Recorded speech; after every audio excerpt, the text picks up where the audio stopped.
I'm Rabbi Allison Connor, the senior rabbi here at the Temple of Israel. So welcome to our space. It's wonderful to be able to be here. As one of the largest synagogues in the Macnamara district, it's really a pleasure and an honor to be able to welcome everyone here today. What I wanted to say is, as Jews and as Australians, we like our voices to be heard, and in order to be heard, we also need to listen. Our Jewish tradition has a concept called Macnamara, Shem Shemayim, to have a disagreement for the sake of heaven, right? In other words, we recognize that human beings disagree. We can look at the same thing and have many different opinions. And it's not necessarily about right or wrong, it's about understanding. But as long as the disagreement is the Shem Shemayim, for the sake of heaven, for a greater purpose, then we know we're moving in the right decision, in the right way. I want to say that tonight, it is really important. People say, why do you do this in a synagogue? You know, this is a holy space. You're not going to mix the synagogue with politics. And it is my very firm view that everything that we do is, as Jews, is informed by our Jewish opinion, our Jewish lens, and how we vote and how we do things is informed by the way we understand stuff. And some of us came here knowing exactly what we want to hear. Some of us came here a bit confused. Some of us came because we've got something we need to say. But I ask all of us to remember, as Jews and as Australians, that disagreement is healthy. Creating social discourse is healthy. There is no one right way. And as long as we do things with Shem Shemayim, and as long as we remember, know before whom we stand. You know, we're doing something, we're holy, and we act with a sense of respect, with a sense of knowledge. And I hope that all of us can come with an open mind and an open heart and learn and be heard and listen to what is going to be said. And thank you all very much. I would like to thank Zionist Victoria, and I would like to thank Zionist JCCV, AJAC, ECHA, and Jewish News for sponsoring us. In case you didn't know, it is absolutely fantastic. I'd like to call up Dr. Michelle Malou to give our...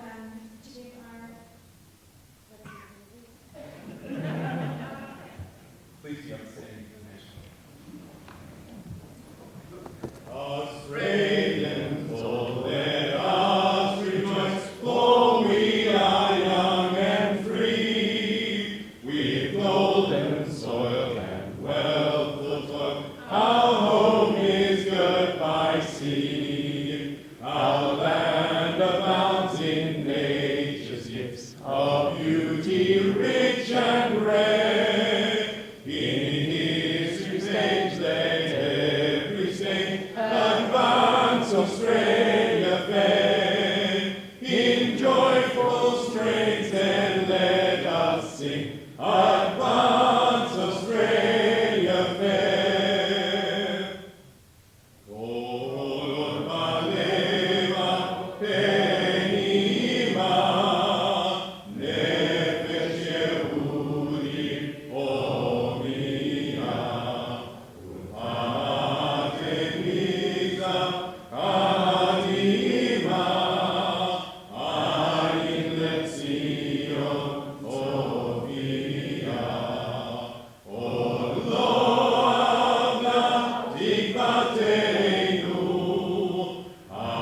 Atikvat Shot Apayim, Liot Amchoshim, Be'artzeinu, Eretz Zion, Yerushalayim, Liot Amchoshim, Be'artzeinu, Eretz Zion, Yerushalayim. Please be seated.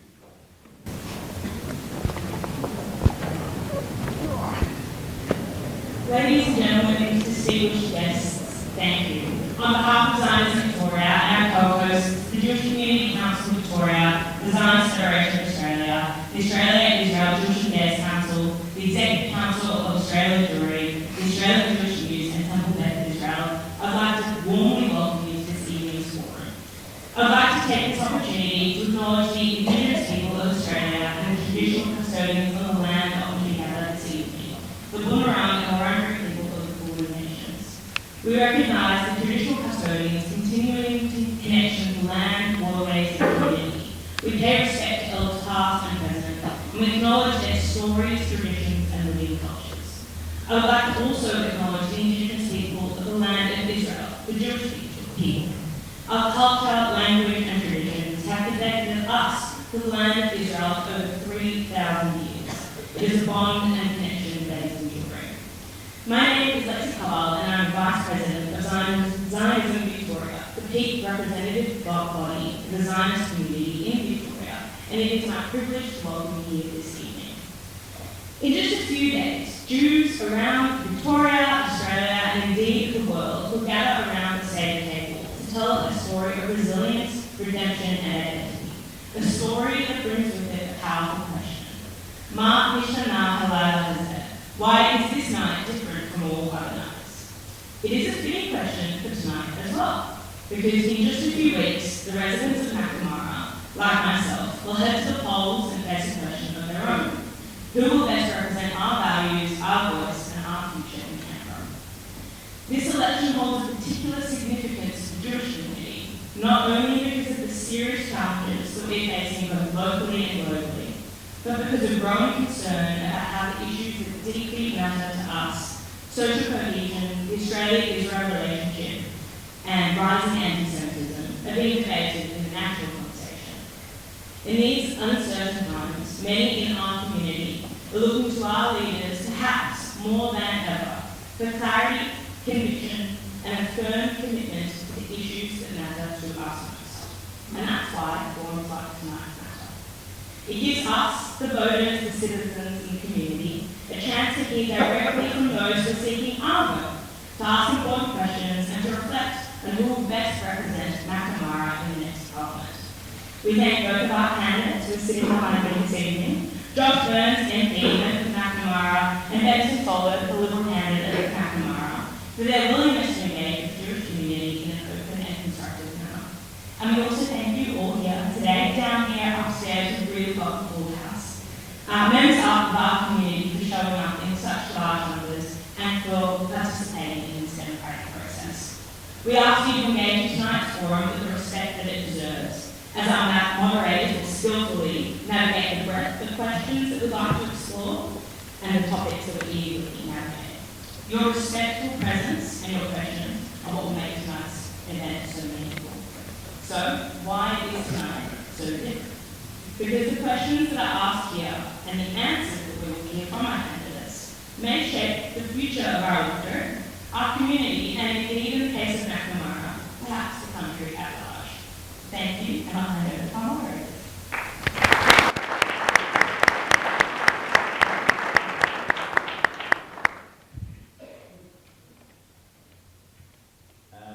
I'm here to introduce both our candidates and our moderators. I'm Alon Kasuda, I'm the CEO of the Zionist Federation, and on behalf of the Zionist Federation, as well as all the organisations that are hosting here tonight, thank you. It's a very unique and special privilege.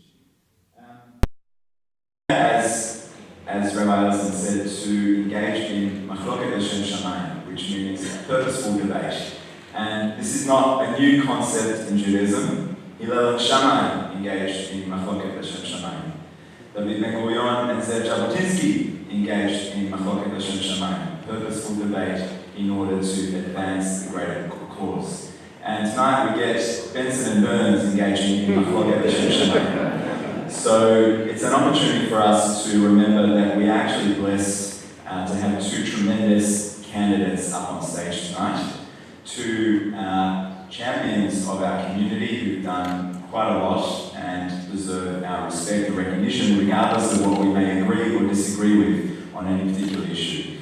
I'll mention that Josh Burns, who's been in Parliament representing Macnamara since 2019, actually started his leadership and impact and championing our community long before that, when he was senior advisor to the Premier of the State of Victoria, Daniel Andrews,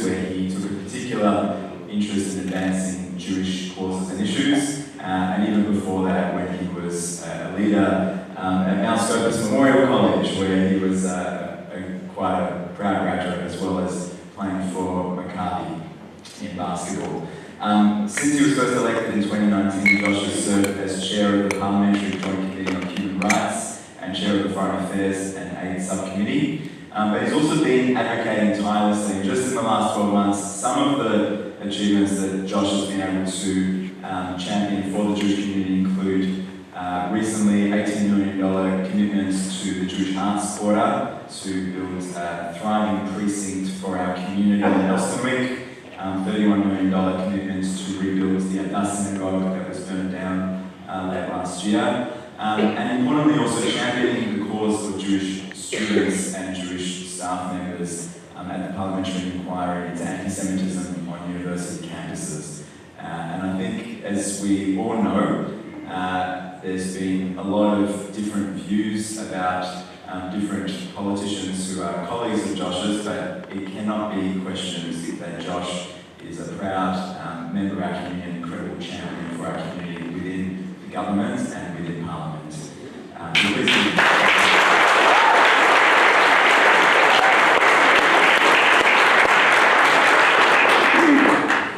It's also an honour to welcome Benson Saulo, who is the Liberal candidate for Macnamara.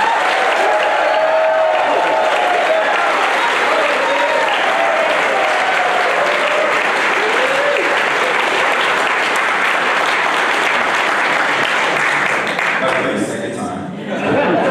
Benson's career spans finance, international relations, and economic development. He was appointed Australia's first ever Indigenous Consul General, where he served in Houston, Texas. He was also the Australian Youth Representative at the United Nations, and he's also a proud Wemba and Gudijimara Aboriginal. Gudijimara? Close enough. Wait to hear Benson pronouncing Yiddish. It's much better. He also represents his father, who comes from the New Ireland province of Papua New Guinea, and this diverse and incredible background, which I was privileged to hear a bit about, is shaped so much of who he is. His father, who comes from PNG, from a small town, and I'm sure Benson will speak about it, was a passionate Zionist, passionate reader of the Bible, and it's from there that Benson's love for Israel and the Jewish people was first born. Benson's been lovingly adopted by our community. I think you can't really take more than 3 steps in Caulfield without seeing his face on enormous billboards. I was honoured to have Benson, his wife, and their 3 beautiful children over at our place for Shabbat, and the depth of care and passion that Benson has for our community is incredible. So,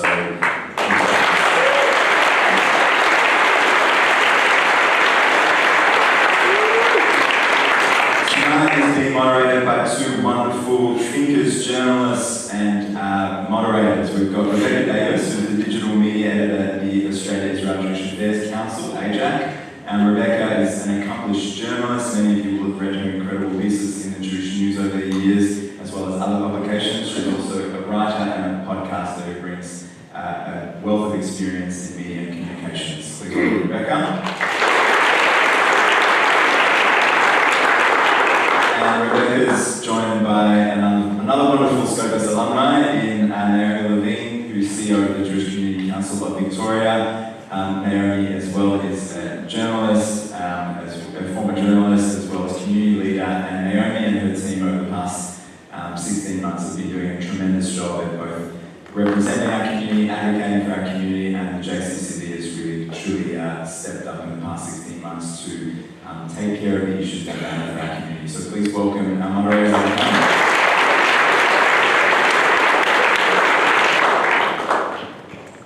Thank you a lot. You can hear me all okay? Yes?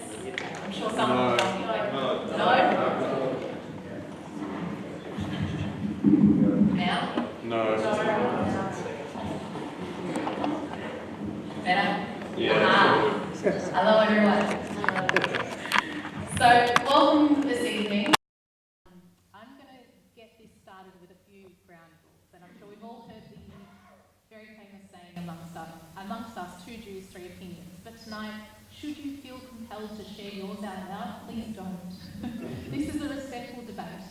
So we are all here to hear our two candidates. We've gone through your questions that you've pre-submitted. We are taking questions as well. This evening you'll see the QR code around you.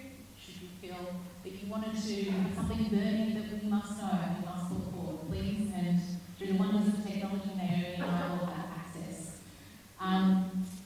With that said, as I said, respectful conversation, no shouting, please, no interrupting, no attacks on the individual. It shouldn't have to be said, but there you go. You will be warned once, second time you will be evicted.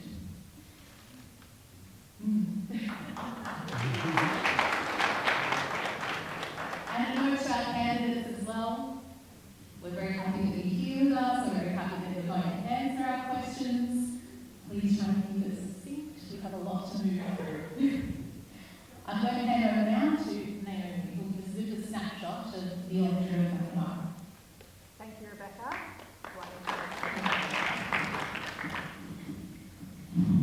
I'll hold the time mark as well. Why are we here tonight? Well, 1 in 10 people in Macnamara identify as Jewish, making it the second highest Jewish electorate in the country.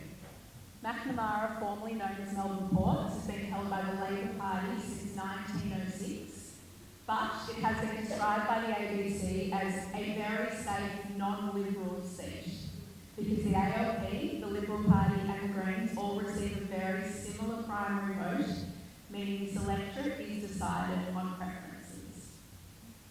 The current MP, Josh Burns, was elected in 2019, following in the footsteps of Michael Danby, who many of us know, who held the seat for nearly 11 years. I'm going to invite Josh to make an opening statement now, followed by Benson. Perfect, thank you. Do you mind if I stand up? Is that okay? All right. Can people hear me? Is that okay?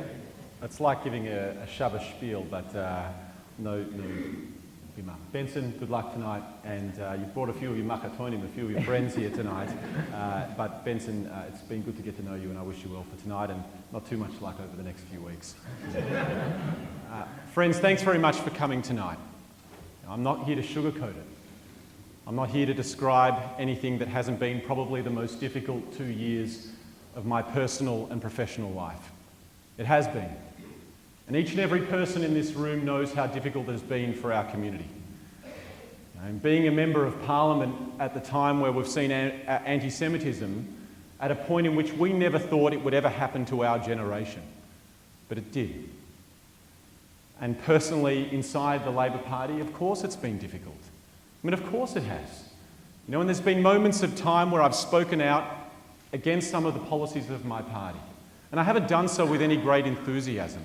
I haven't done so because that's the best way to get outcomes. I've done so because I felt that our community needed a voice inside the conversation, inside the room and inside government. But what I've tried to do more so than speak out is to get things done for our community. You know, when there were neo-Nazis marching outside the Parliament, I went on national television and said that we need to outlaw this. And I worked with the state governments of New South Wales and Victoria and of the federal government, and we now have legislation across those 3 jurisdictions. When 600 Jewish creatives were doxed, I stood up publicly and said that we need to outlaw this. And we now have legislation that was passed through the federal parliament that has outlawed doxing. You know, when a Adass synagogue burnt down, I was the first MP to arrive there. And I stood up next to my Liberal colleagues on a press conference because I wanted to show that there needed to be a united voice there. Now, I then set to work with the community, with the Adass community, to actually do the work of trying to figure out how to rebuild the shul, the insurance and all of the planning and all of the stuff that needed to get done. I took the Prime Minister there twice. Then we budgeted $30 million to rebuild the synagogue.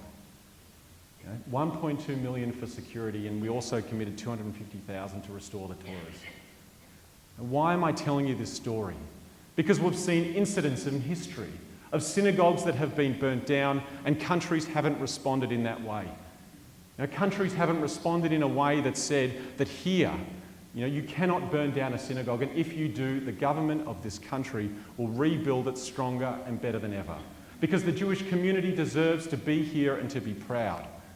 You know, I spent my summer working with Orges, working with the young leaders of our community, holding vice-chancellors to account, trying to go through the difficult job of not only the policy that is required in order to change processes to make it better for staff and students, but to do something even more difficult, to try and change the culture of our university sector. You know, we haven't fixed everything overnight, but there have been massive steps forward where our university sector now has a definition on anti-Semitism, where August wrote to me and said every single August that has asked for a meeting with a Vice-Chancellor has finally got one. You know, where we are seeing progress improving complaints processes and ensuring there's accountability around that. Now, the job is not yet done, but I have not stood idly by. I have stood up and been a proud Jew inside the Labor Party. You know, this is my community. This is our community. And I'm not denying it's been a difficult period. Of course it has. But I also know that from the moment I was the first MP to touch down in Israel to the moment where I stood outside watching some of the worst anti-Semitism that I've ever seen in my lifetime, I have done my best to stand up for our people. And I will continue to do that. Because the job that we have is to push down anti-Semitism back into the far corners of society and to ensure that the country that gave my family a safe haven, our family and our community a safe haven, is returned for now and for the generations to come. Thank you very much.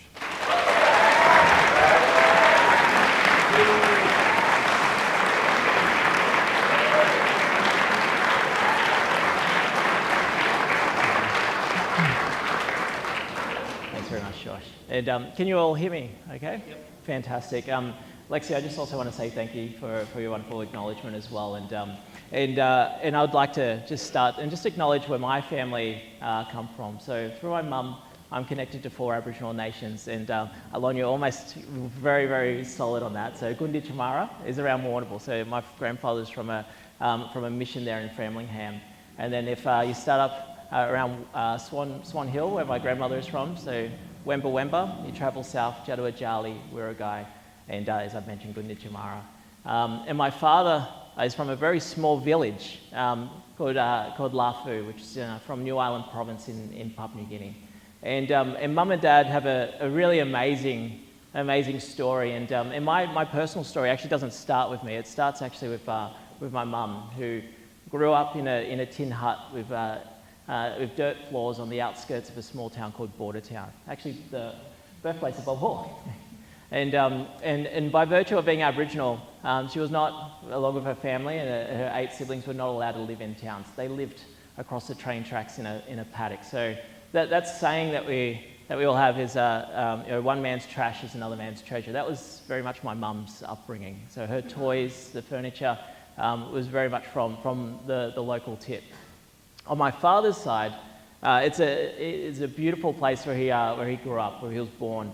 And to get there, you fly a few flights up to Kavieng, and then you jump on the back of a truck and you drive 3 hours up this beautiful island called New Island. And on one side, you've got this flowing gardens that come out of that are still being used, and the gardens that are still for subsistence living.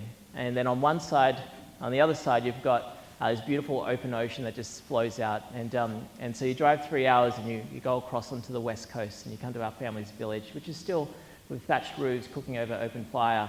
And my father was actually born on that beach. So we don't actually know how old he is.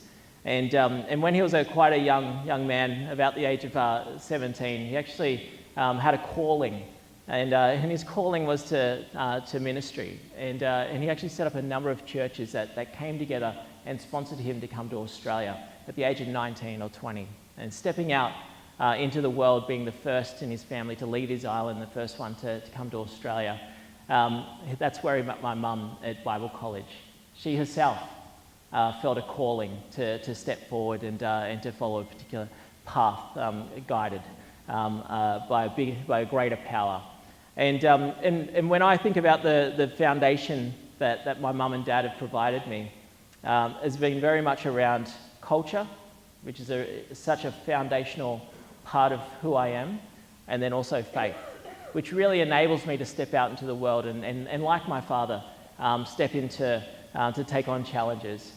And it's actually that element of taking on challenges or to leading with purpose that has really behooved me to put my hand up when I brought my family back from the US, where I was based across there as an Australian Consul General and Senior Trade and Investment Commissioner. Coming back into Australia, moving back into Macnamara, a place that we've always loved when my wife and I first moved from Sydney here.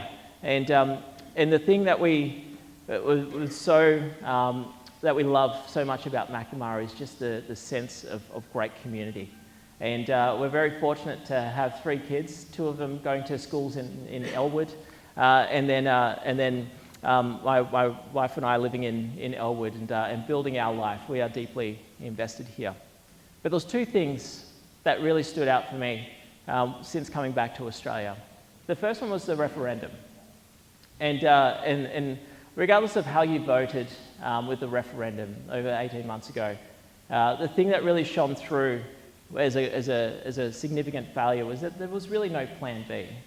That there was really nothing beyond this idea of pushing through something that was uncertain, that something was untested, and really without bipartisanship support to take it to the people and then ultimately for it to fail.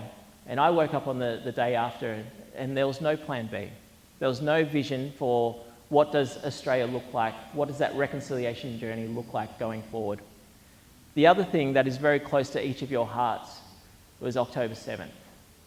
Now, as an Australian, it was actually here in Australia what was the greatest travesty was actually what we saw on the steps of the Opera House, where the Israeli flag was burning, where we heard chants that we'd never think that we'd ever hear in our life. And then we heard complete and utter silence.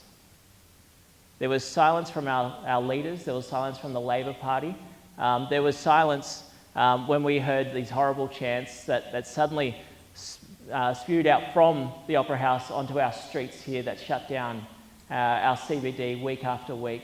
When we saw it on university campuses as well, continued silence. When we saw horrible graffiti and anti-Semitic writing on Mount Scopus, and systematically, and continually, we have seen this growing scourge of anti-Semitism over the last 18 months. And when I speak to you, when I meet with you, the thing that I hear most is that the community does not feel supported, does not feel like the government have their back, that feel let down by the lack of leadership that they've seen in Labor, which has largely abandoned the Jewish community. And ultimately, what the community here is really calling for is some clear, tangible action to address anti-Semitism and clear-sighted leadership, which I believe that only a Peter Dutton coalition government can actually deliver. And I'm really proud to be able to stand with the likes of Peter Dutton, James Patterson, and also our very own David Southwick when we are calling out acts of anti-Semitism, when we are going to support and work with the community, and where we will invest in rebuilding not only the Adass Synagogue, but also the fabric of the community and backing great projects like the Jewish Arts Quarter with the 18 million commitment as well from the coalition. So I'm really pleased and proud to be here, and I look forward to the ongoing discussion. Thank you.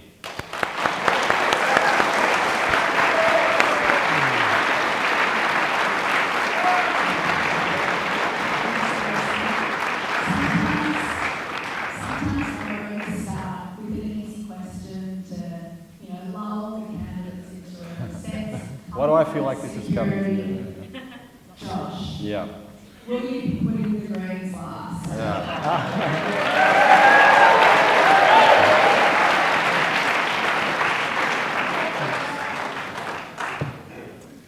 Thank you for the question, Naomi. No, of course I know this is a serious question that people really want to know the answer to. Just to give you a sense of timing, I've obviously made my views clear inside the Labor Party. There is a ballot process that is going to be completed on Friday, and then the nominations will be drawn and all of the candidates will be listed. There won't be a how to vote from any political organisation that will be released before then, so it's only days away, and then we'll give the full answer. But let me say 2 things on the sort of broader principle that I think people will have a sense of where I'm coming from. First of all, Macnamara as a seat, there are some things that people need to keep in mind. If we do not win enough number one votes, then the Greens will obviously come into second place. That is the biggest concern that I've got in the only way I lose this seat. Now, my staff don't like me saying this, but I really like Benson. He's a nice guy, but he's not the person I'm worried about winning this seat. The only people who can win this seat are me or the Greens. And if the Greens form into the top two, then think about the people who make up this electorate. Young, progressive people from Elwood, from St Kilda, from Windsor, from South Melbourne, from South Bank. We are a proud and large Jewish community, but we're only 10% of the electorate of Macnamara. The preferences, regardless of what the Labor Party says, are not going to the Liberal Party from those young people. And they're the Labor-Green voters who are ultimately decided the last election, who will decide this one here in Macnamara. They're the overwhelming majority of the seat. I am focused on, and I'm asking you, not just to keep out the Greens, I'm asking you to support me at this election, because if you do, you get a voice in the room. You get someone who is of the community, who has fought for the last couple of years and will continue to do my best inside the Labor Party, and we need good people across all sides of politics. And we actually do need good people in the Liberal Party. And I've always stood with people in the Liberal Party for our community, including Dave Sharma when there were cars set alight in Wallara, including Julie and Lisa, who I set up the Parliamentary Friends of IRA on. But what I'm asking you to do is to think about what is actually the seat that you have before you. And let me say one thing about the Greens. I have worked in the federal parliament for the last 6 years. I've seen what the members of the Greens party have done in parliament. And one of the most egregious examples that I witnessed was when Jenny Leong, the member for Newtown, said that we had tentacles spread across Australian society. Now, obviously that was egregious, but obviously there is more to it, because not one Green member of state or federal parliament said anything. And I was the one who stood up in the federal parliament, who made a speech calling out the Greens, ironically in a motion that the Greens moved, claiming that we support all sorts of things, all sorts of genocide, all sorts of things that they've accused us of. But I was the one who then spoke about it in Parliament and then wrote to Adam Bant that afternoon. Within a couple of hours, Jenny Leong released this mealy-mouthed statement, and Adam wrote back to me with a thing saying, look, she apologised. I'm fully aware of how the members of the Greens party have behaved. I'm aware about how they have not been able to tackle anti-Semitism in their ranks. I'm aware of how they have weaponised it, and I've made those views clear inside the party. But what I'm asking you tonight is not just to vote for me so that we keep Macnamara not being represented by the Greens party, but because I will keep working for this community, now and into the future.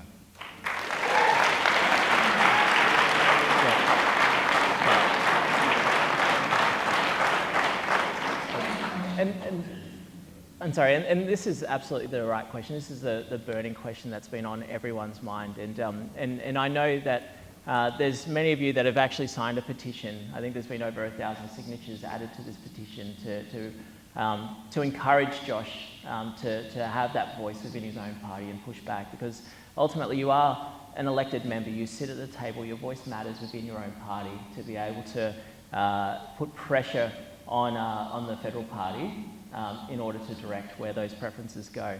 But I want to say here that we can absolutely win. Now, I've spoken to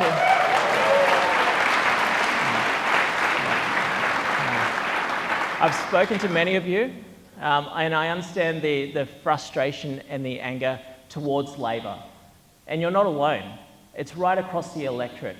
The amount of people that have historically voted Labor across Port Melbourne, Middle Park, Albert Park, who look at what's happening here at the state level, what's happening at a federal level, and are determined to kick Labor out.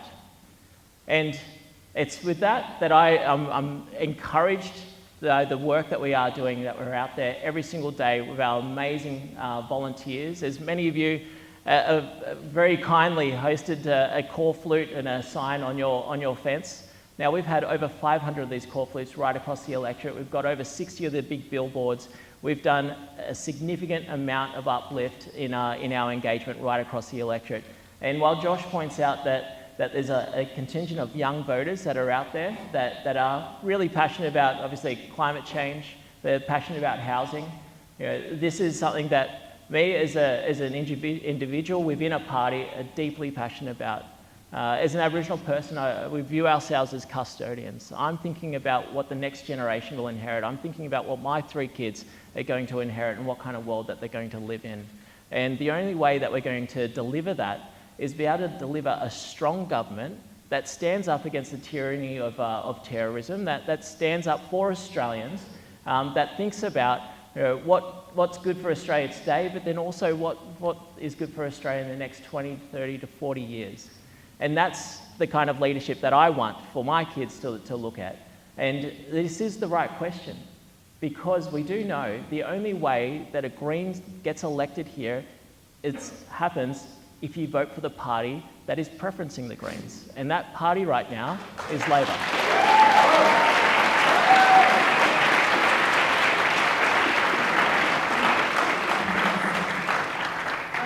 want to bring back to this community one of the very real concerns of it and what it's played in the past 18 months, and you've both spoken about anti-Semitism. We have seen such a surge in this country beyond our wildest dreams that we thought were possible. And the fear that it has caused within the Jewish community of Australia, of which Macnamara is the second largest electorate in the country of Jewish people. Fear to the point of people sleeping with hammers or baseball bats under their bed, or because of what we have seen in this electorate.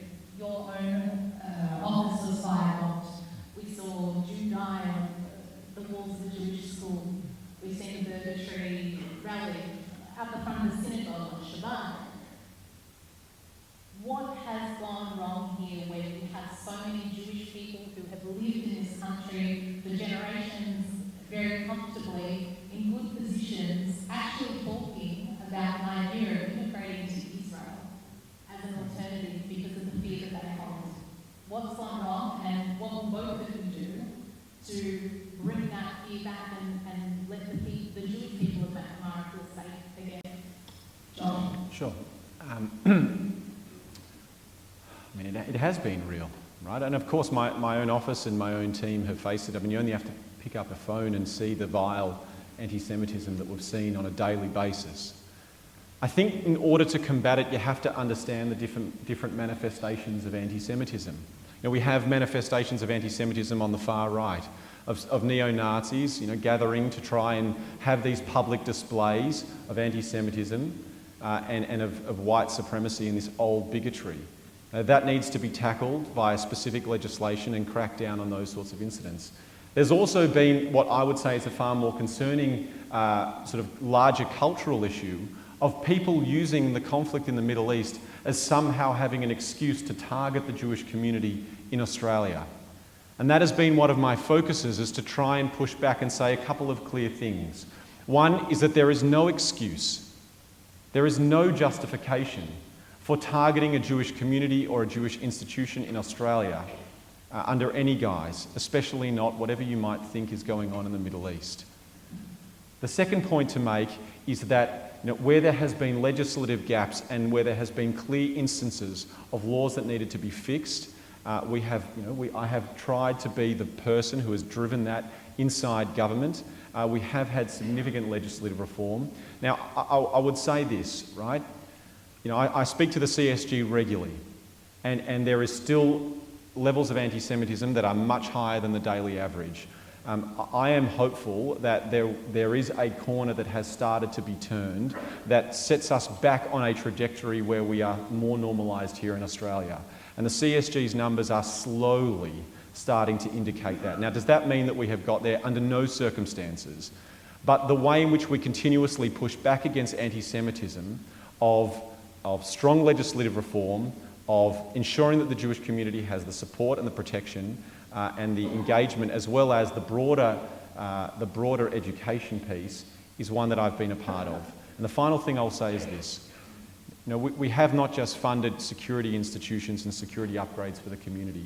One of the other things that I was really pleased to see the Coalition's support as well is the Jewish Arts Quarter. Now, why is this important? Because the Jewish community here in Australia isn't just a community that needs to hide behind security gates. Now, the Jewish community traditionally has always been one where we are proud and welcoming, and we express ourselves publicly and in all different facets of society. And Jewish creatives have been one of the worst and most excluded groups of anyone in society. It's okay. Send them our regards. But why is this institution important is because we want a place where the Jewish community, and to send a message that the Jewish community here in Melbourne has a place to express themselves, to welcome people, and to be here for generations to come. So it has been bad. I think there has been reform. I'm hoping that we're starting to see a corner turned, and more leadership needs to be shown until we get there.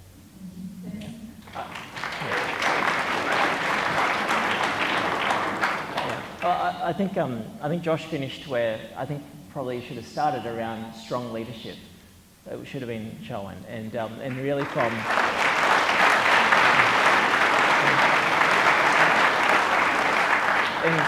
And the reality is, what we've seen, this rancid scourge of anti-Semitism that we've seen right across all the communities, what we've seen in the CBD, across campuses, this doesn't happen unless it's emboldened. And it's emboldened because there's been a lack of accountability and lack of repercussions and a lack of leadership.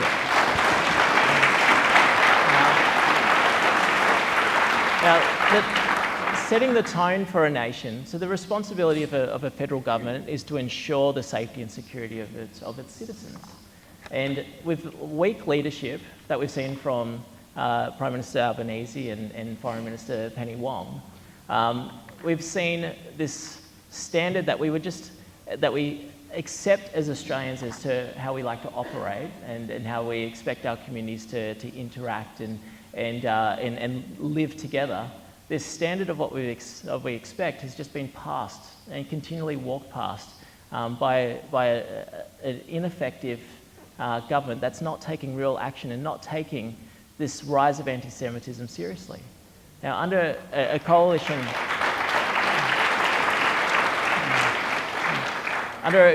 government, on day one, Peter Dutton has said he will stand up an interagency task force, which is going to bring together the Australian Federal Police. It's going to bring in a number of our intelligence agencies. It's going to bring in AUSTRAC, because we know, and the government have reported this, that we are aware that there are foreign sources that are funding a lot of the activity that's happening here right across our own country. And so to stand up this interagency is just the beginning. It's also the powers that they actually have. And one of the critical elements of this particular interagency task force is actually to retrospectively investigate and prosecute acts of anti-Semitism and incitement to terrorism. That means going back to October 7th, where there has been a weak response and a lack of accountability and a lack of leadership, that we've seen action after action after action. And I know the community have said, when is this going to stop? And unfortunately, it won't stop until clear and decisive action is actually taken, where we actually can address acts of anti-Semitism and also actually prosecute. And this comes to another point when in your starting question around the fear across the broader community around community safety. Now, when I speak to communities right across the electorate, the number one issue is community safety and crime. Now, the Port Phillip, we live in Elwood, and the Port Phillip Council and the catchment there, we've seen in the last 2 years 11.4% increase in crime. And this is not just petty crime that's happening. This is aggravated burglaries. This is people invading your homes with weapons. This is cars being broken into and stolen and stripped and sent overseas. Now, this is a significant increase. And again, it comes back to leadership, and the tone of a nation starts at the top. And unfortunately, when that tone is off, we all pay for that. We all pay for that in the rising crime rates. We all pay for that because of acts of hatred, like we've seen on Josh's door, like I had recently when one of my billboards was attacked by a neo-Nazi group in Melbourne that said, Australia for the white man. Now, this does not happen if it's addressed on day one, it's put to an end, and it's actually followed up with real consequences for actions that should not exist in Australia.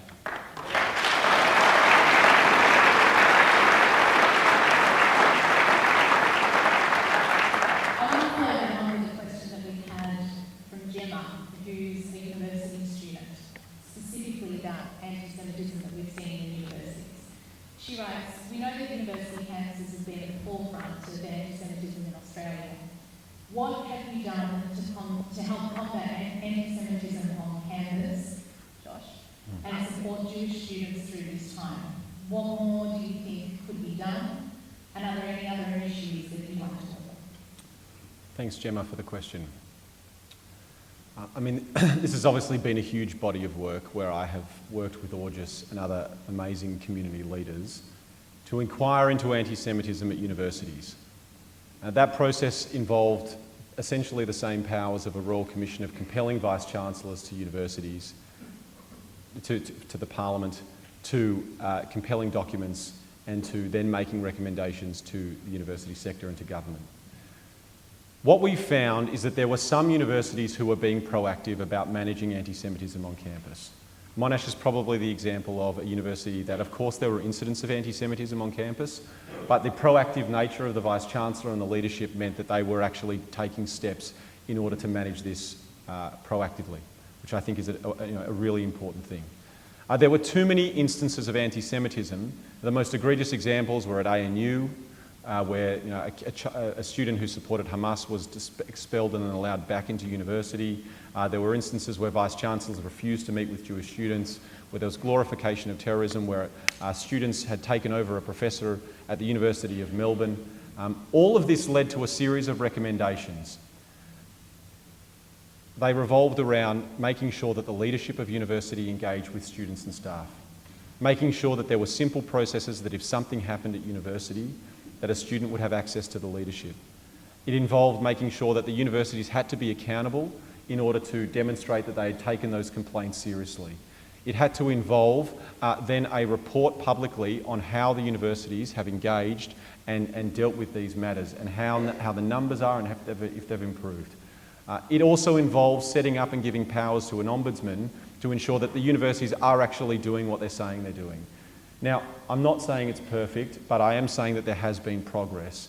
One of the final recommendations that we gave was that to give the universities, and the whole point of why we did this inquiry, was to engage over summer so that when students were back at university on day one, that there were changes already in place. That is why we did the parliamentary inquiry. Now, we've made a series of recommendations. I think that there are genuine positive steps that have taken at university. There is now a period of 12 months where we've given universities a chance to show that they have improved the situation for students and staff on campus. And then at the end of the 12 months, we've said, well, at that point, things like a Royal Commission should be considered. And the reason why we've said that is because a Royal Commission is a long process. It's an expensive process. It's one where it would take at least 12 months to implement and to hold those public hearings. We wanted something shorter and sharper. So I would say that you should all be very proud of the young leaders in August who kept receipts, who kept focus, and who kept documents, and who worked to try and ensure, both with the Labor Party and the Liberal Party, to hold universities to account and to improve the fact that for 2 years and 3 years they were ignored. But I'm hopeful that that situation is getting better.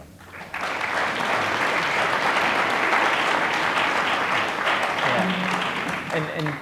And Josh, the work that you've done and pulling the Vice-Chancellors together and actually holding them to account has been really, you should be really proud of the work that you're doing there. Appreciate it.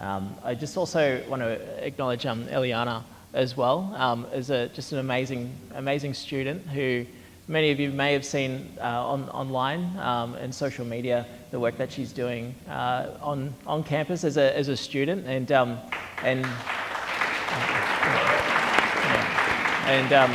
there's just the strength and courage that she's displayed in the face of just vitriol and hatred coming from her own university students.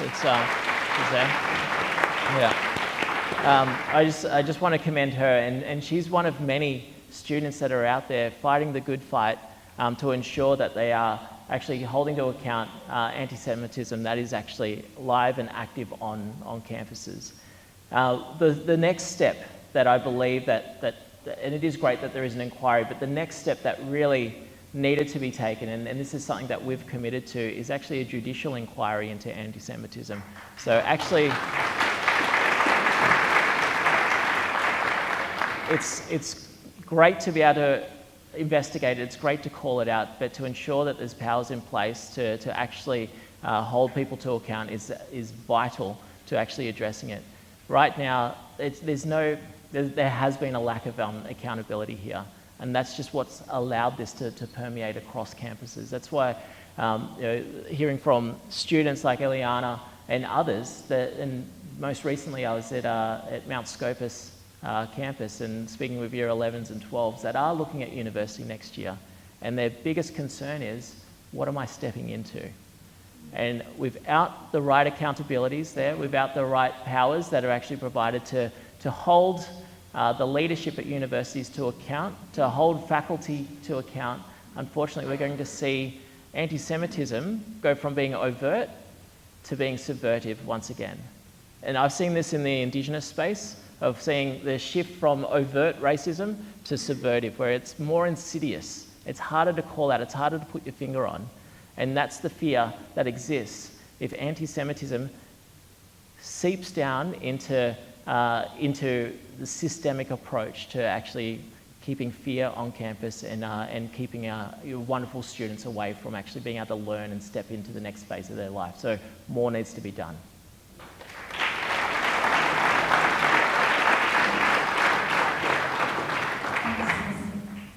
Well, I haven't paid attention to audience participation. My bet is that if I asked for a show of hands of who's Zionists in this room, everybody, or virtually everybody, would put their hands. So I'm going to turn to Israel now. Many Jewish voters in Macnamara have felt betrayed by the Labor government's stance on Israel. And just to revisit it, there's been a repeated commitment, including this week, by senior members of the party to recognise a Palestinian state, while terrorists are continuing to fire rockets into Israel and why hostages still remain in Gaza. Australia shifted its votes in the UN on a number of anti-Israel motions. Foreign Minister Penny Wong visited Israel and decided not to go and show her sympathy with the communities down south. And there's been an inability of our ministers to condemn anti-Semitism, even after clear incidents of Jew hatred, without also calling out Islamophobia at the same time. I'd like to get a sense, Josh, from you, how do you sort of justify this to those in our community who feel a sense of betrayal from the Labor government, which in the past has always been a test for Israel?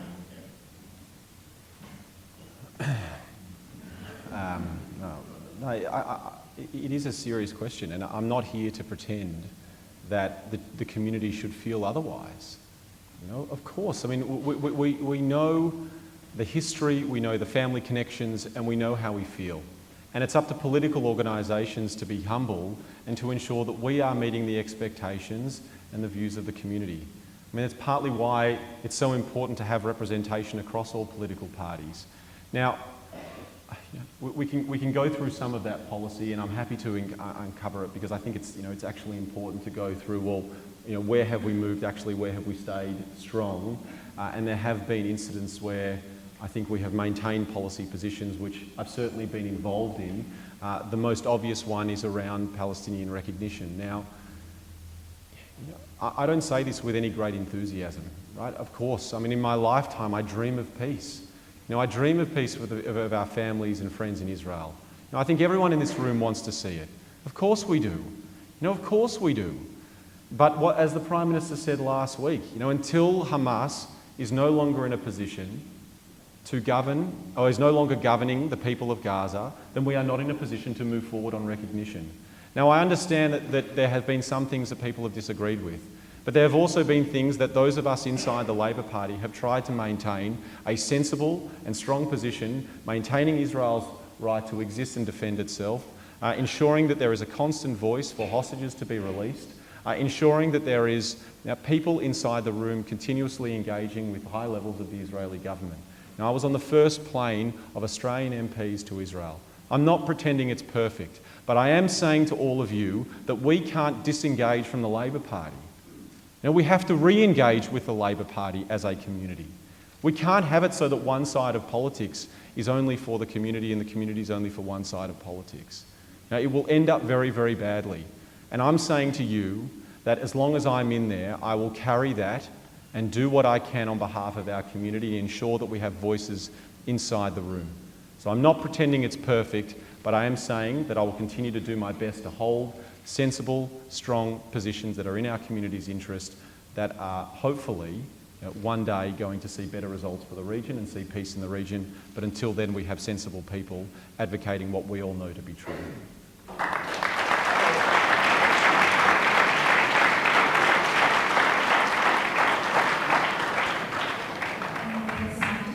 What would the Liberal Party have done differently on some of those issues? Where would you have taken a different stance? Yeah. Well, I might just kind of touch on some of the aspects there. And I think what's abundantly clear is that it's actually the Labor Party that has left the Jewish community. And what...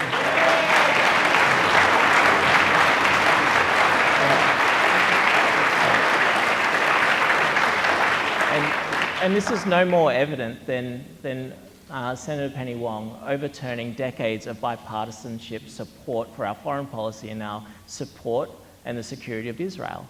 And that's happened at the UN, at the highest level, against briefings from her own agency, from her own department. And so that's a very clear indication that Labor have their priorities around the wrong way. Now, and no one here needs to be reminded as to what happened on October 7th. And no one here needs to be reminded that it was the greatest loss of Jewish life since the Holocaust. But we've said it so many times that we can often forget the weight of what those words actually mean. And to know that there's still over 50 hostages being held in Gaza or somewhere, and many of those lives already being lost, then to think that our foreign policy is to overturn a stance that we have around ensuring that Israel has the right to exist, has the right to defend itself, and has the right, as every nation does, to bring to justice those that seek to do harm against their own citizens. And so it clearly shows that what we've seen in the last 18 months, that Labor is no friend to the Jewish community, it is no friend to Israel, and there's work that needs to be done to actually mend that. And what we would be doing...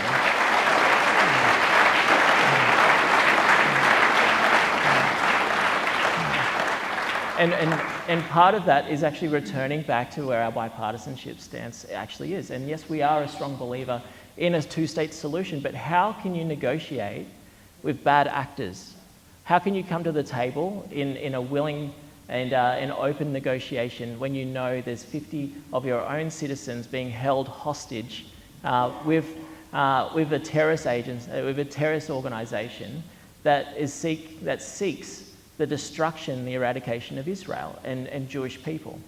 So right now, when we see the shifts in foreign policy, when we see the weak action here in anti-Semitism, what I say to that is Labor has its priorities wrong, and Labor does not have the best interests of the Jewish community at heart.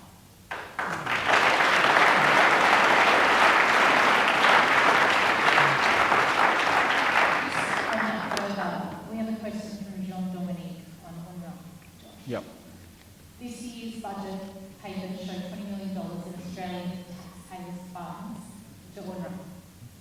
It's proven UNRWA was infiltrated by Hamas operatives who took part in the October 7 atrocities. Why are our taxpayer funds supporting this organisation, and do you support this government policy? Thanks for the question. So, after the revelations where UNRWA staff were stood down because of involvement with October 7, the Australian government renegotiated our arrangement with UNRWA. That included a further steps and security guarantees that none of our taxpayer dollars would go towards anything other than... Yeah, hang on. Just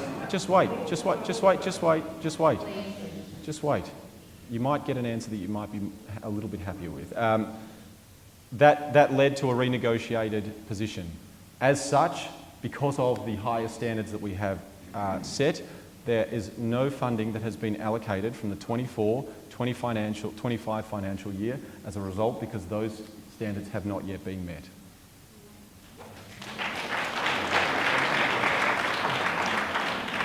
Can I just quickly make a... So in 2014, I was appointed by, at the time, Senator Bob Carr, who was the Foreign Minister, to the National Commission for UNESCO. And in 2014, there was significant concerns in regards to where funding was coming for a lot of these UN agencies. And at the time, we didn't think too much of it. It was many years ago, obviously over 10 years ago.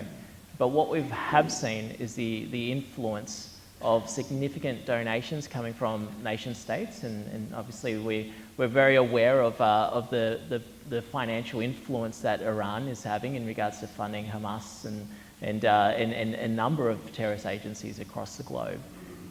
There is some significant concerns in regards to the integrity of our international agencies, and I've worked at the UN. I was fortunate to be the Australian Youth Representative to the United Nations, and I was based in New York, and I worked on 2 negotiations on behalf of Australia.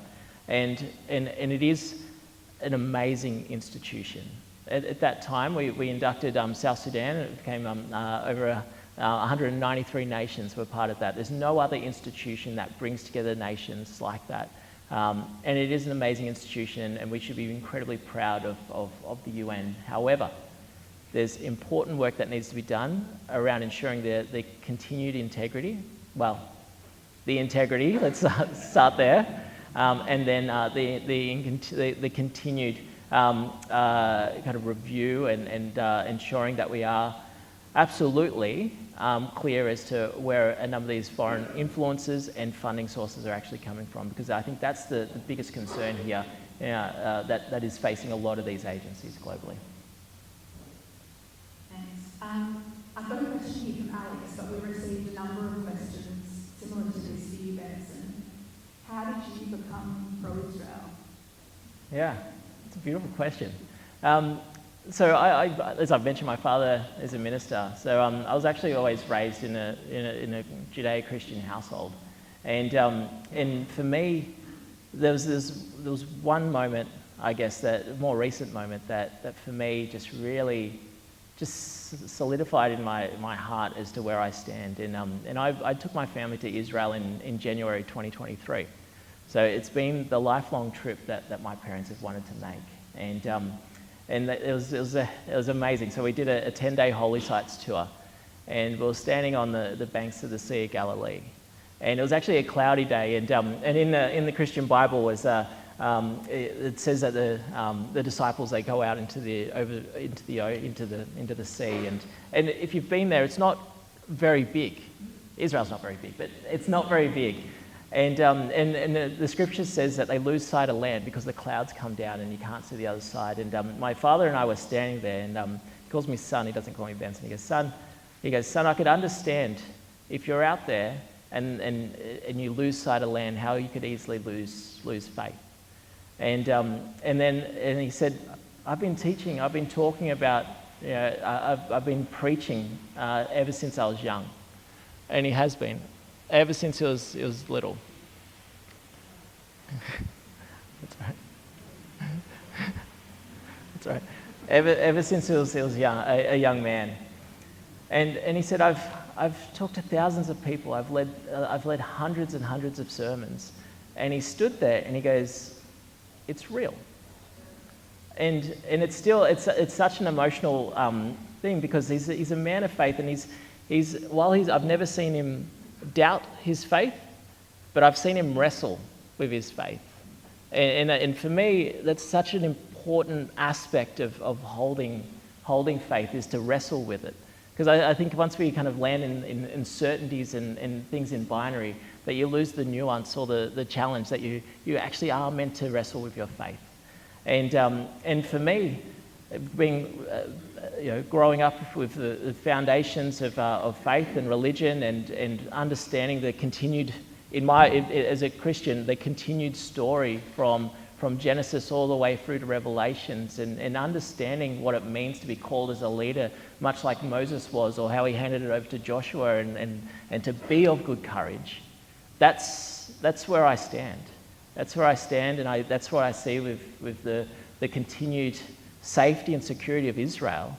Because ultimately, if Israel falls, the West falls. And what does that ultimately mean? It means Judeo-Christian values, institutions that have been built, ways of life, our outlook on the world, that all falls too.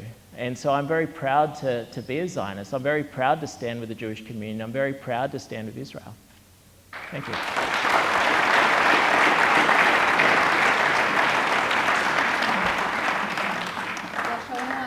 want to ask you, Josh, while we're on the more personal aspects, you mentioned you were amongst the first group of MPs to visit Israel just 2 months on an AJAC Rambam study tour. Yeah.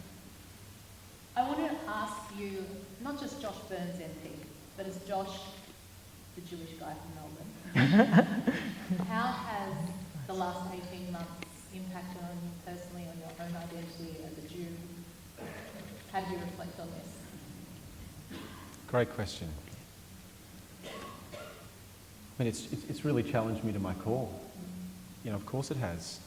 And I've felt a deep sense of responsibility for our community, and there's been moments where you feel like there's this avalanche of incoming to the people that you grew up with, and you want to do more. But I also know that I've tried. I know that I've tried, that I've woken up each day trying to do the best for our community. And I will say this, you know, a government is a difficult beast. It's easy to sort of sling around political slogans to say this person's this and that person's that. But to get things done in government is a difficult job. It takes experience, it takes effort, it takes dedication, and I know I've done that. I know I've executed as much as I possibly can in order to get outcomes for our community. And I don't look back at the last 18 months with anything other than it's been so deeply personal. You know, I remember the image that when I was in Sderot, and there's this sort of roundabout that you have when people are going into town. And we were there with Benny Gantz, of all people. He happened to be there at the same day as us. And the mayor of Sderot was showing us images of what had happened on October 7. And there was a father carrying a daughter, and he was running away from 2 cars of machine guns coming after him. And he was killed, and his daughter, who was the same age as mine, was left there standing looking at her father. That image will never leave me, Rebecca. The image of looking at Adass and seeing a synagogue in our beautiful city burnt down, it'll never leave me. To see my old school have the words "Jew die" written out the front will never leave me.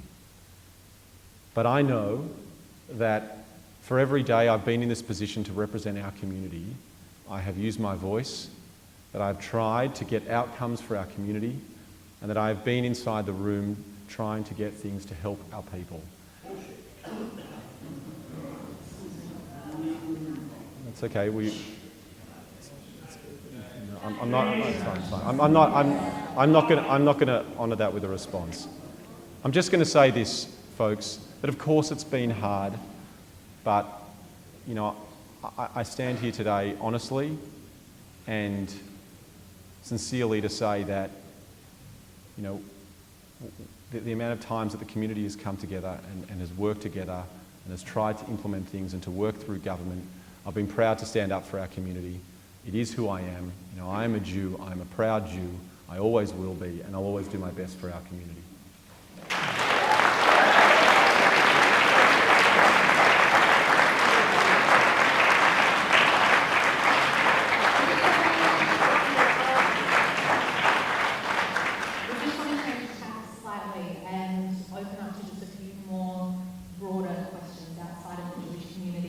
Cost of living crisis is obviously something at the forefront for everyone, and housing affordability. I want to jump to a question from Ryan, who said, Benson, this one's for you. The Liberal Party have been in government for the majority of my life. I was born in 2004.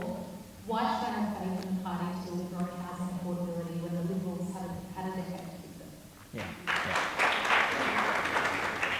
Yeah, and look, I'm a long-time renter, so housing affordability is something that's really critical to me and my family. It's something that is an aspiration that I think is absolutely critical. And as a broader issue is very much around livability as well, so ensuring that we're building communities and precincts that want to bring people together.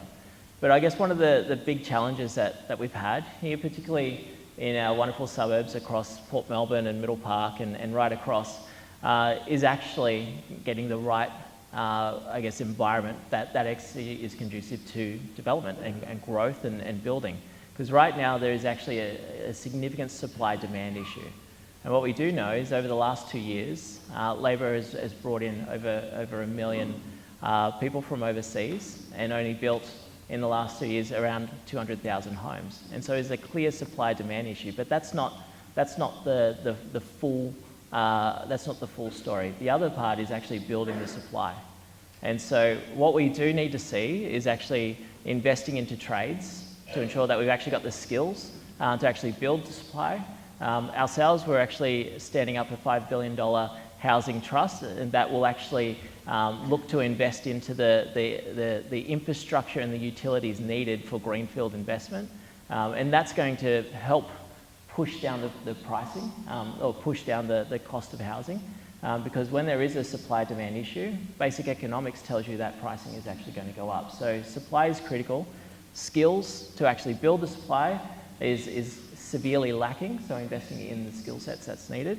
But then also enabling young people to build actually the deposit, which is a huge hurdle. It's a massive hurdle for my wife and I. My wife's a doctor in clinical and forensic psychology. I was a former diplomat. Getting to actually building that deposit is a huge challenge for a lot of young people. I'm not that young anymore, but a lot of young people. And a way that we actually are helping young people on that journey is actually being able to enable them to access up to $50,000 from the superannuation to be able to. And the reality is there's $3 trillion of superannuation that's parked, and it is ultimately young people's savings. It's all of our savings to be able to access what's an appropriate level is around $50,000 to contribute to a first home deposit. And then upon the sale of that is actually to return that back into superannuation, because we do know the greatest asset that you'll ever own is actually your home, and it's a greatest indication of the precarious of vulnerability, particularly amongst older women, when they go into retirement.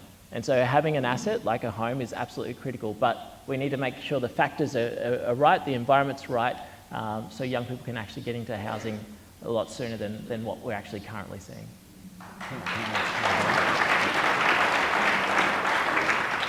So this is all part of the sort of, I think, really important policy debate that our country is going through. And let me respectfully outline why I think Benson has outlined a policy proposal that is completely not the right one for this country. First of all, superannuation for housing. That was done in New Zealand. It drove up prices dramatically and home ownership declined.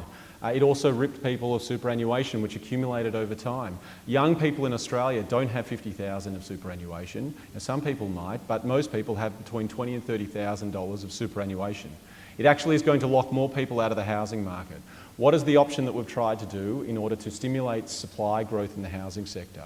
It's been to try and work with the states and territories to unlock planning and unlock the costly delays in housing projects that has meant that people are not building as many homes right now.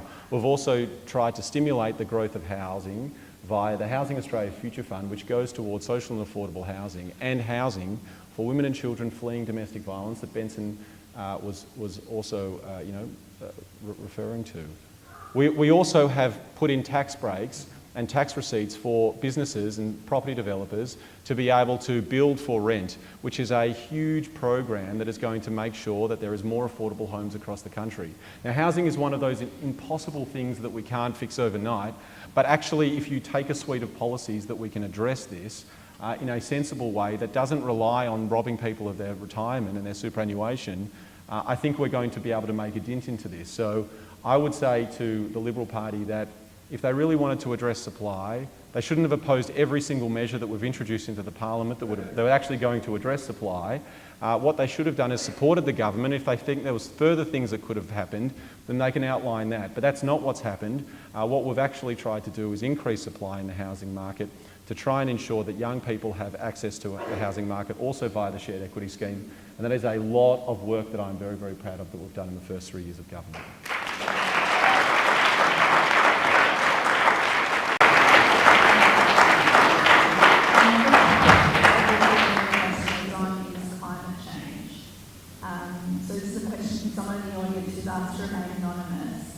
Most major surveys of Australian attitudes to climate change suggest that between 60 and 75% of Australians are deeply concerned and want their governments to do more. It stands to reason that similar proportions of the Jewish community feel the same. What will you and your parties do to represent those thousands of Jews and ensure Australia is doing its fair share to cut pollution this decade and harness Australia's opportunity to be a global renewable energy superpower? Yeah. Look, I think even that element of a global renewable energy, I think that is absolutely an area that we need to play in. So right now we have 40% of the grid is made up of solar and wind and renewables. Now, under a Liberal government, we'll actually be looking to increase that. We need to invest into batteries as well, but the reality is that here in Victoria, and actually one of the great resources that we're blessed to have is gas. And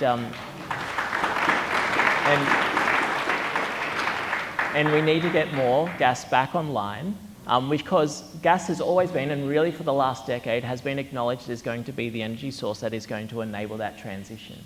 Unfortunately, here in Victoria, there's been a very anti-gas movement, but that is going to be the energy source that's going to enable us to transition not only our energy, but also transition our economy.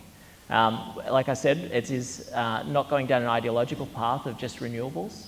We need to think about the appropriate mix. And obviously, one of the key plans for the coalition is nuclear.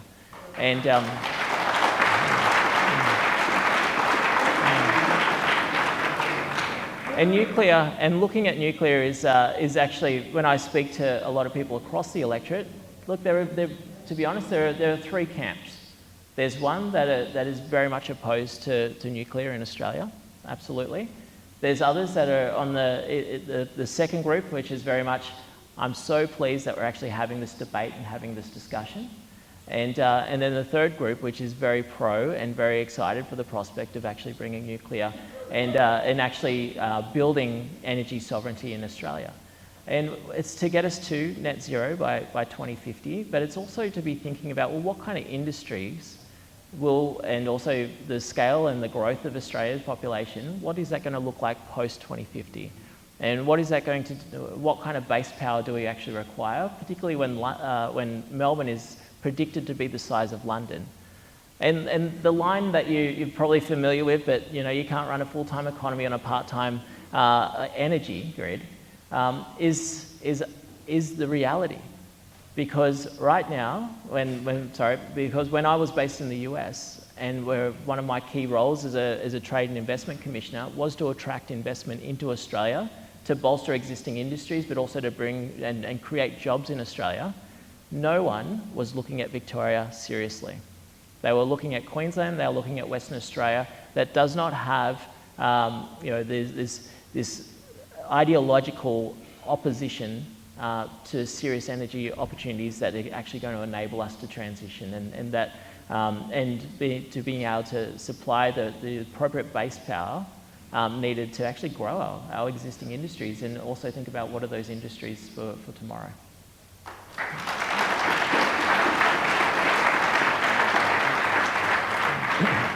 Well, this is obviously going to be one of the big debates of this federal election, of what does the country want in terms of climate change policy and energy policy. Now, I've stood inside Lucas Heights at the nuclear reactor there where we create medicinal compounds. It's an amazing piece of engineering.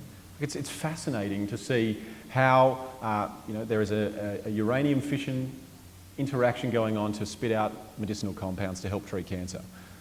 But the idea of applying economics in any way that's sound or logical to our energy sector, to say that nuclear energy is the answer, I have not seen any evidence to point to it that makes any sense whatsoever. The private sector has lined up outside my office and said, all we need to do in order to build the energy mix of the future is to have more certainty around environmental approvals and to be able to move that through faster, just like housing. Now, every month delayed in a project is a month costed. I'm sure I don't have to explain to this room how much time is money and how much do you have to get things moving through the system. But the answer cannot be to go to a very expensive and high emissions technology in gas to just fast-track environmental approvals for gas when actually what we should be doing is investing in technology to try and reduce the amount of fossil fuel emissions and transition our economy to low emissions technology. I mean, that's the whole point. The question was about climate change. Now, the answer to climate change isn't more fossil fuels. It's trying to work out how we make money on transitioning our economy and ideally saving people money along the way. There is no economic modelling that suggests that nuclear energy will do anything other than take a very long time and cost people a lot of money. Now, there is other... Thank you.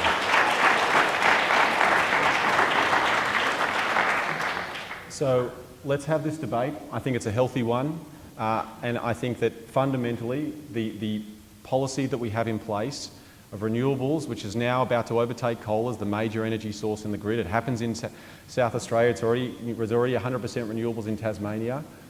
It can happen. It's an engineering possibility, and as we move towards it, we need to send strong market signals to ensure that the private sector is on this journey with us and transition our economy, because if you ask any young person, what do they actually care about?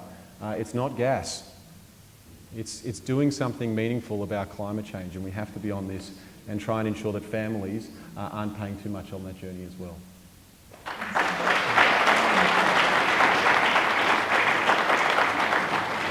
Just finally, before we throw to you both for closing statements. Sure.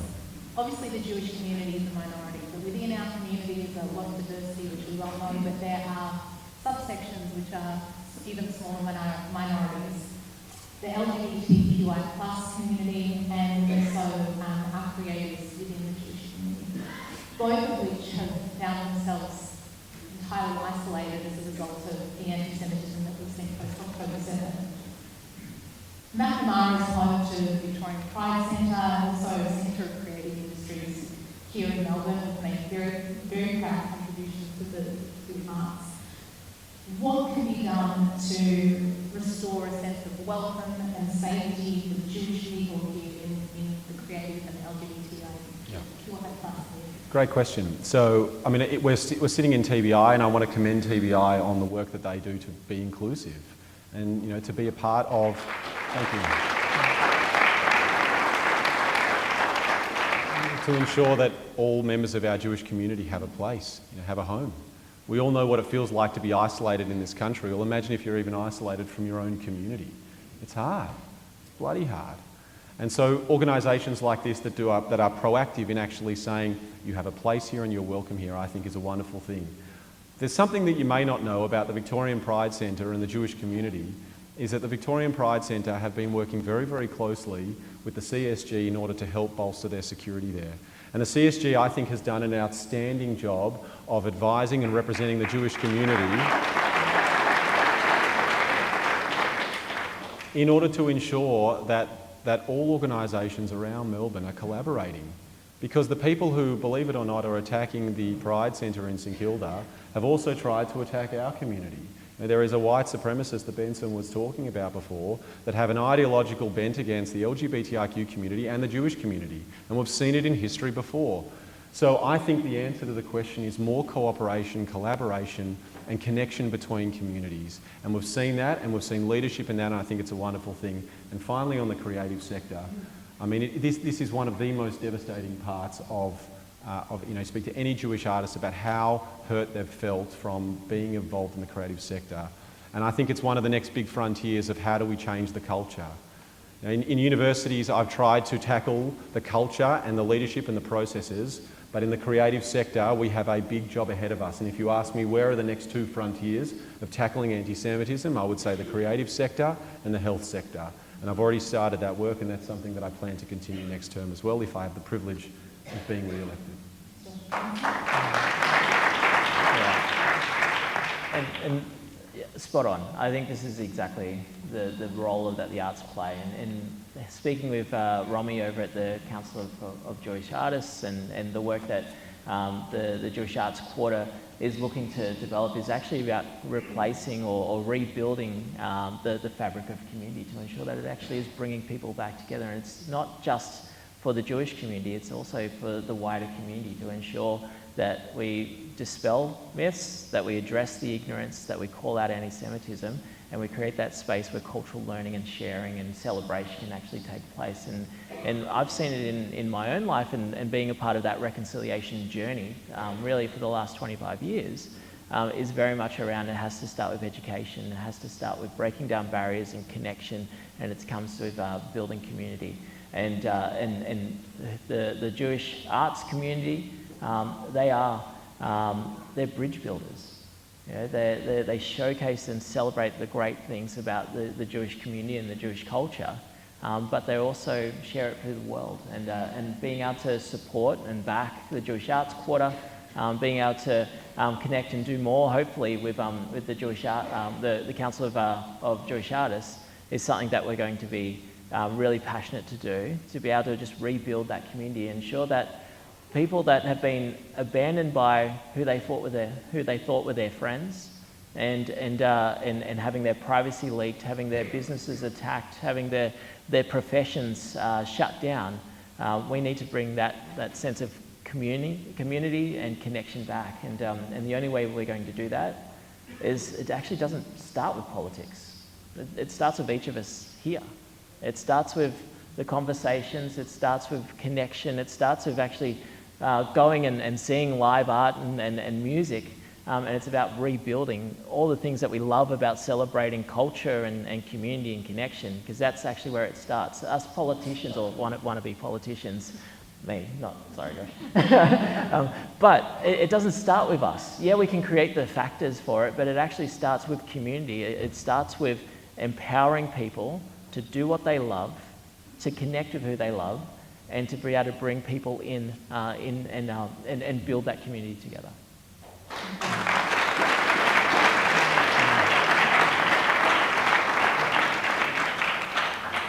like to invite our candidates to give their closing address in a couple of minutes. Benson, do you want to go first? And then Josh will follow, and then we'll have Daniel and give you both the thanks. No worries, thank you.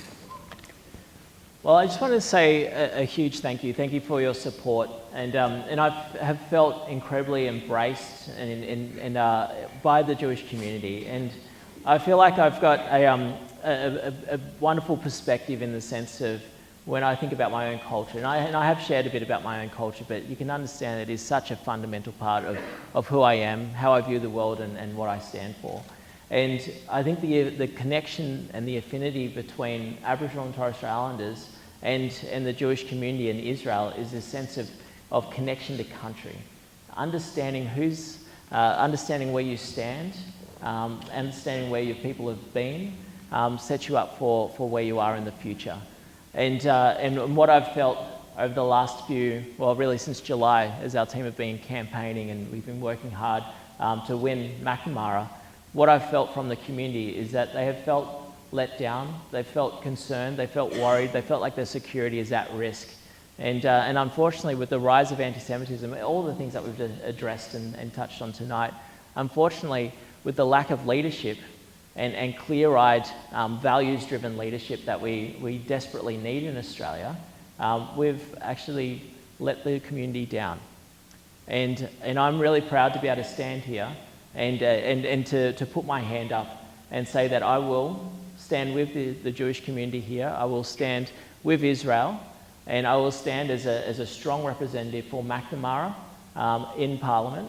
If I'm fortunate to win your votes and fortunate to represent Macnamara, that you know that you have a friend in me, you have a strong advocate in me, and I'll continue to fight for and address the issues that we are seeing right across our communities around cost of living, around crime, safety, and anti-Semitism, right through to the key issues that are impacting our household budgets. So you have a strong advocate in me, and I'm really grateful for all the wonderful support and being embraced by the community. Thank you very much.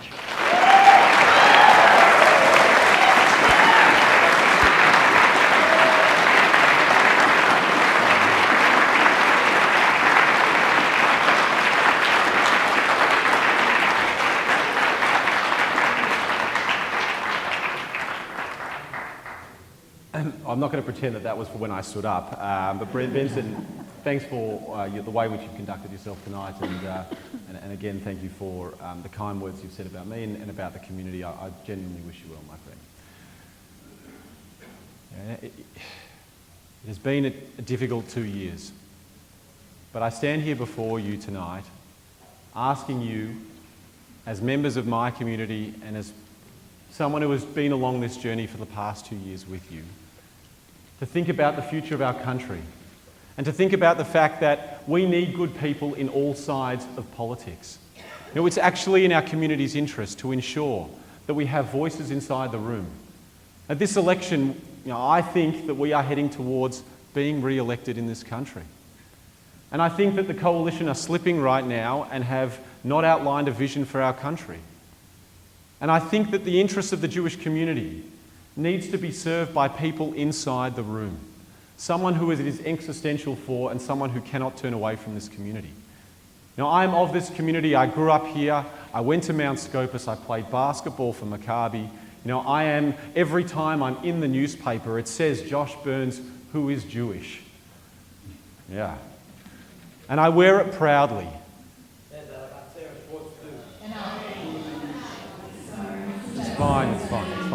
It's fine.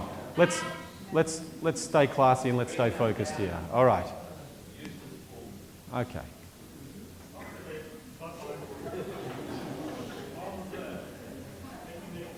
Sei gesund. But what we need to do as a community, and I'm saying this sincerely, is not turn our back on an institution in this country. Now, I've tried to get outcomes for this community, and I have. Now, I have made legislative change, and I've been able to secure significant amounts of investment into this community for security and for the future. And when I look at what I want leaving and turning into this election and turning this election into is a turning point for our community, is to try and ensure that what we have seen in the past is not repeated, that we have efforts across the political spectrum, and that the Jewish community is able to express itself freely, strongly, proudly, right here in Melbourne, in Australia, in the city and country that we love. Thank you very much. Thank you. Well done.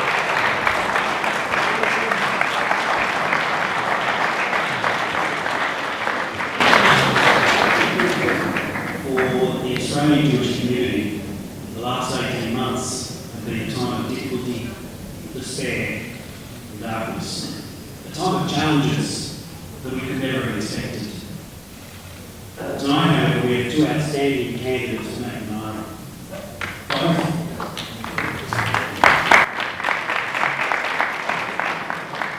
Both are Zionists. One comes from the oldest continuous culture on earth. Another comes from one of the oldest religions on earth, whose family, like so many others, remade their lives here in Australia after the horrors of the Holocaust. In the audience, I see representatives of another ancient and venerable religion, the Hindu community. This,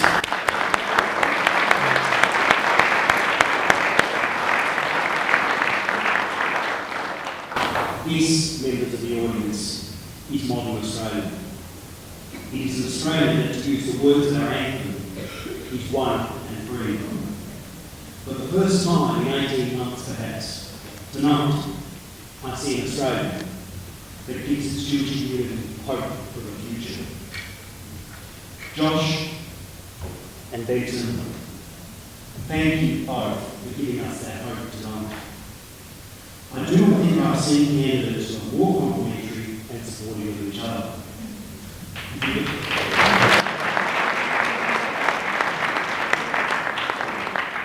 If we could vote for both of you, we would. Whichever who is elected, the people of Macnamara will benefit, and the Australian Jewish community will benefit.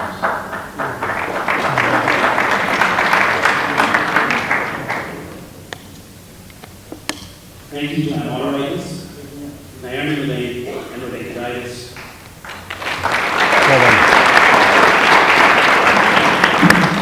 Rebecca did double duty moderating both the Macnamara and Goldstein debates, and I thank also Lily Lawrence, who moderated Goldstein. It is no easy task, you will all perform superbly. Thank you to our coordinators, led by Josh, Matt, and Lily Lawrence. Thank you to the Community Steering Group for giving us some.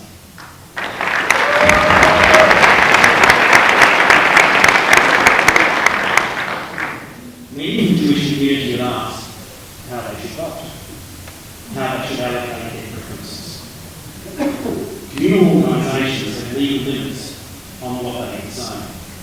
We can speak to issues, we can praise, and we can criticise.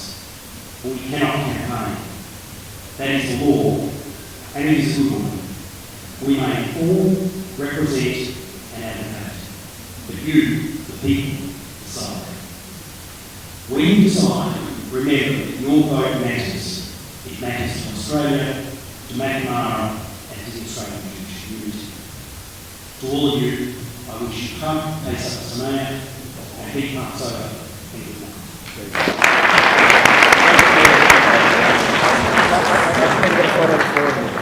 Josh, you're a friend of Israel, but your Labour Party mates are not.